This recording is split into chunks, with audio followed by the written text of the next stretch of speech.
Hello and welcome to the video. This is going to be part 2 of my interviews from PAX West. In this interview, we're going to be talking to a developer from Riftstorm, and we're going to be asking some very pointed questions. Now, whether or not they're pointed to you and me, it's your chance to find out. Links to them will be in the description below, and if you want to go check out their games, please do, because they do look like a lot of fun. By the way, this is not sponsored in any way, shape, or form by any of these companies or any of these developers. I thought it'd be good just to share their stuff, regardless of the fact. Is Riftstorm? So Riftstorm, to put it simply, I always say this, so it's either Diablo with guns or Hades but multiplayer. So it's a roguelike co-op, top-down looter shooter.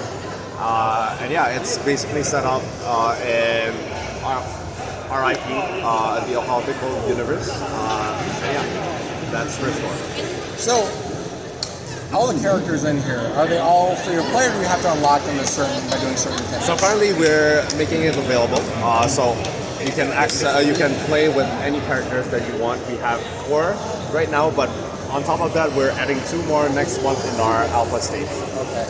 Yes. So each character, what do they do? So our game is very hero-centric.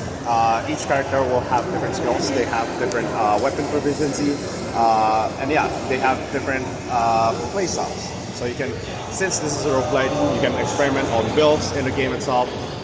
We'll have different power-ups to complement your hero. So is there anything people should look out for as far as the game itself? Yeah, for sure. So currently what we're showcasing here at PAX is our 0.35 build. That's the pre-alpha, and it's currently expo build, so there's no meta progression at all. But we are going to launch our alpha stage development next month, and that will be available on public playtest. So everyone can actually play with it for 1 week, and you can see a whole lot different environment, 2 new characters, a new procedural dungeon system as well. So you won't get bored playing with us a lot of times as well. So is it only going to be available on Steam, or is it going to be available everywhere? Great question. We are currently available on Steam, but we are aiming for multi-platform. We are ported for PS5. It's just we're not published on that platform just yet. We are in development for Xbox, in development for mobile, and later on for Switch as well. So what is going to be the big difference between something playing on console, PC, and mobile? What's the difference going to be? So difference would mainly be for porting. That would be kind of a hassle for us, but main difference would be the playing styles as well. Whether you're used to controllers, mobile have their own layout as well, so probably those. We are multi-platform, not cross-platform. And as far as, a lot of people are going to try to play this on mobile because everyone wants to play it when they're out and about. What kind of processes are we looking at as far as, is it going to overheat the system? Is there specific mobile phones that it's probably better for? Yeah, I love that question because we are, okay, so currently we are doing for PC, and even for PC itself, we're targeting as low requirement as possible. For PC right now, the minimum requirement is Intel UHD. So that's the lowest graphic, maybe not the lowest, but at least that's a low requirement for us, and that applies for mobile as well. So we're trying to get the requirement as low as possible so that everyone can get access.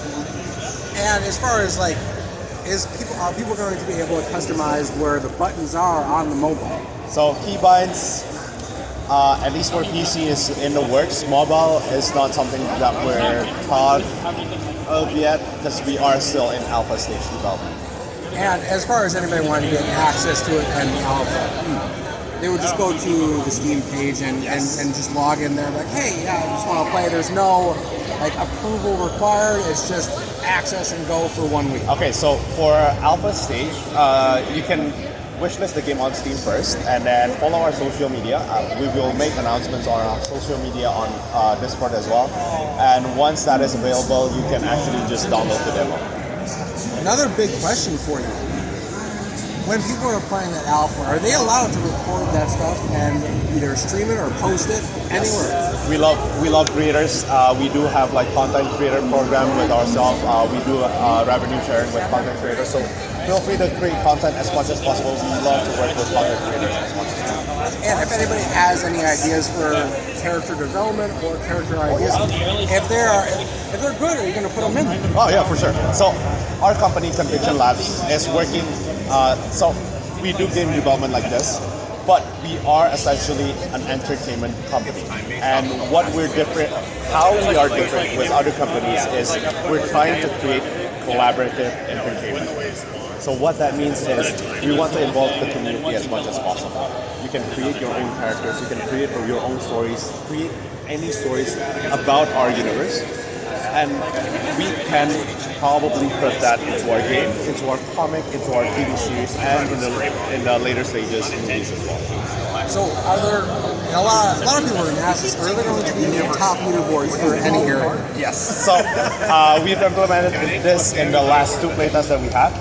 We do have Riftstorm.com/leaderboard where you can see right now what the leaderboard was in the March playtest that we had.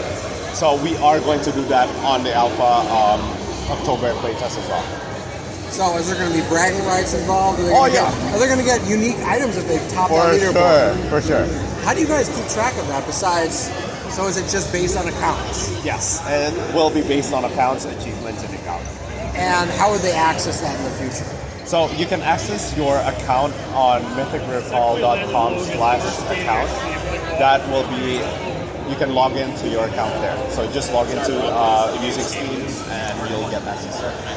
So if they top the leaderboard in that 1 week and they get that unique item, they have to make an account with you guys and link it to their Steam.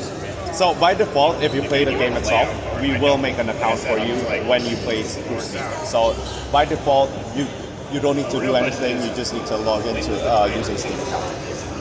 And is there anything else people should know about the game itself besides that it's Diablo kind of looking with guns? For now, I think that's about it. Diablo with guns. Best description. That is like the best sell that I can get. And as with all the characters involved right now, I mean, I have seen and I've played a little bit with some of those builds. Is it going to be customizable? Like, hey, I want to upgrade this build or this skill. Our skill is going to be able to be upgraded. So that's not currently in the works, but you can experiment with the builds on your runs. So basically, experiment with power-ups, experiment with different weapons. There's looting system in the game itself in dungeon, so it's a looter shooter. So you can always find the perfect weapon for you. You can always also in the alpha, you'll be able to salvage and craft weapon as well. So weapon proficiencies doesn't mean that they have to use that weapon. They can say that it's a weapon proficient with a shotgun. They don't have to use the shotgun at all. They can run with what they want. Okay, so weapon proficiency means that you need to stick with certain type of weapon. So for example, Hertz plays with shotgun. That means you need to play with shotgun. It's just that we have variants of shotgun. And they do have secondary weapons as well. So you can play with multiple different weapons, but you have weapon proficiency. Okay, so is there going to be a customizable? Is it going to be customizable besides that? The characters themselves, can they wear unique? Be like, oh hey, I want him to not have this helmet. I want him to be having free flowing hair.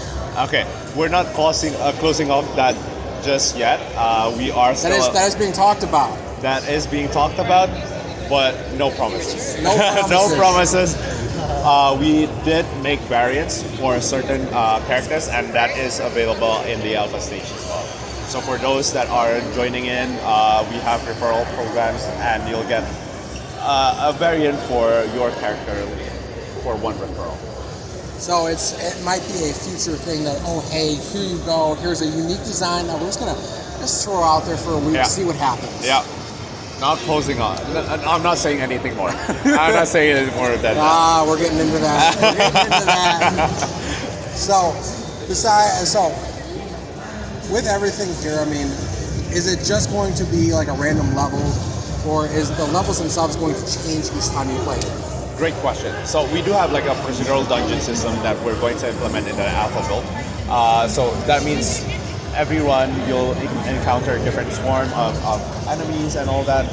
But we do have a level of threats. So basically, you'll be able to access different missions depending on how far you go through the story and depending how far you go in the game itself. So you'll be able to access more difficult missions later on in the game. And as far as the missions themselves, I mean, I've been seeing a couple of unique bosses. Like we have Adam being played right now. Yeah. Is he going to be the only one, or is he going to be just a beginner? Because he's here now, we have access to him. Is he going to be a future just, hey, here's an old-fashioned boss that we had early on. We're going to dumb it down a little bit and give you an easy access. All I can say is, right now we are still building the IP, and Adam is he a placeholder to... Oh, no.